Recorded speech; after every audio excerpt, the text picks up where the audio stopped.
Welcome to the podcast, folks. Today we're diving into this wild story of a covert operation that tried to overthrow Venezuela's Maduro, Operation Yeah. Gideon. Right? It's almost like something straight out of a spy thriller, isn't it? Absolutely. And here's the kicker. Jordan Goudreau, a former Green Beret who was involved in it, now claims that the US government not only knew about the operation, but actually set him up to take the fall. Wait, so you're saying the same guy who was supposedly leading this rogue mercenary mission is now accusing the US government of orchestrating a setup? Exactly. He argues that there was this hidden support from Washington from the very start, and then when things went south, he was essentially disposable. That's pretty explosive if true. I mean, it kind of flips the narrative that it was all just a rogue operation, doesn't it? It does. And think about it. It challenges the media portrayal of Operation Gideon as just a crazy mercenary plot. Instead, Goudreau suggests there was governmental backing. Yeah. But isn't that, a bit over the top? I mean, the idea that a government would set someone up to take the blame, there's got to be some serious evidence behind that, right? That's a fair question. Goudreau's narrative is based on his insider perspective, which he details in his numerous statements and the video content where he lays it all out. It seems like a classic case of political intrigue. I mean, if he's right, then it's like the US was playing puppet master, covertly pulling the strings. Exactly. And it reminds me of those Cold War era conspiracies where nothing is ever as it seems. It's like there's always another layer of deception. Right? But here's my concern. Given the nature of these covert operations, how do we separate what's credible from what's just sensationalized storytelling? That's a very important point. Goudreau's assertions rely heavily on his personal account, and while his military background gives him some credibility, there's always a risk of, personal bias or even misremembering details after such a high-stress operation. So, are you saying we need to be cautious in taking his words at face value?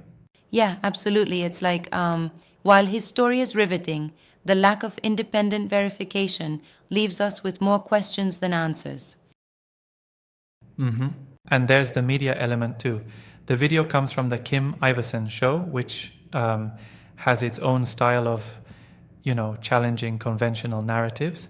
That might color the presentation of the story. Right, the platform does tend to amplify controversy, but it's also a welcome alternative to, the sanitized versions we sometimes get. Yeah, I see. So in this case, it's a mix of genuine insider insight and possibly some added dramatic effect for viewership? Exactly. And it's fascinating because, on one hand, if Goudreau's claims hold water, it would show a deliberate political maneuver by the US government.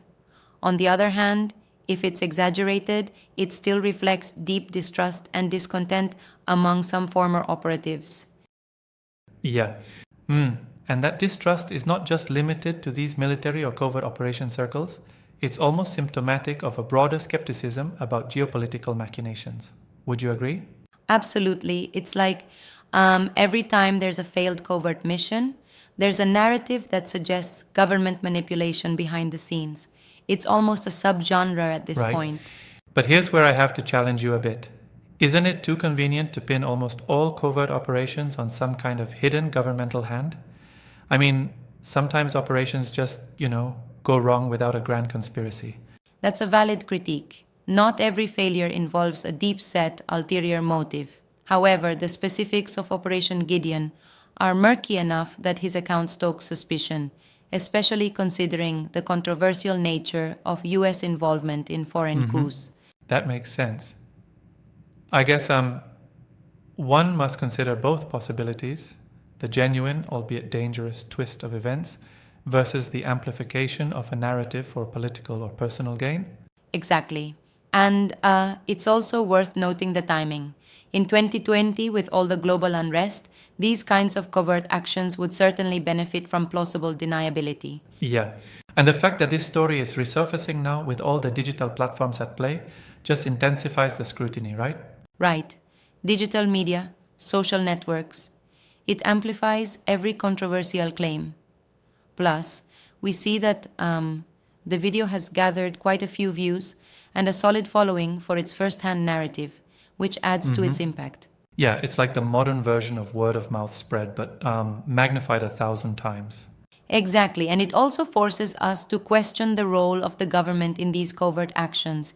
If his account is accurate, then it suggests a level of involvement that might go far beyond what most of us Right. imagine. And that leads to a broader discussion on transparency, accountability, and trust in government. Big topics in today's political and media landscape, wouldn't you say? Absolutely, it's all intertwined. The narrative not only sheds light on one operation, but also invites us to examine how we assess and interpret political events from a distance. Now, do you think this claim by Goodrow will prompt any concrete investigations, or is it likely to remain as just another contentious claim amidst a flurry of conspiracy theories? That's the million-dollar question. Given the absence of concrete, verifiable evidence at this point, it might remain in the realm of controversial opinion rather than triggering a formal investigation. It's interesting because while many would dismiss these claims as conspiracy, there's always that part of us that wonders, could it be true? Exactly. And that internal conflict is what makes discussing these stories so compelling. It taps into our curiosity about power, manipulation, and the hidden layers of international politics. I'd also say it underlines the importance of critical thinking, never taking a single narrative at face value, especially when it comes from covert operations history. Right. We need to cross examine, understand the broader context, and not let sensational headlines cloud our judgment. Yeah. And at the same time, it's a reminder of how our digital media landscape can shape perceptions.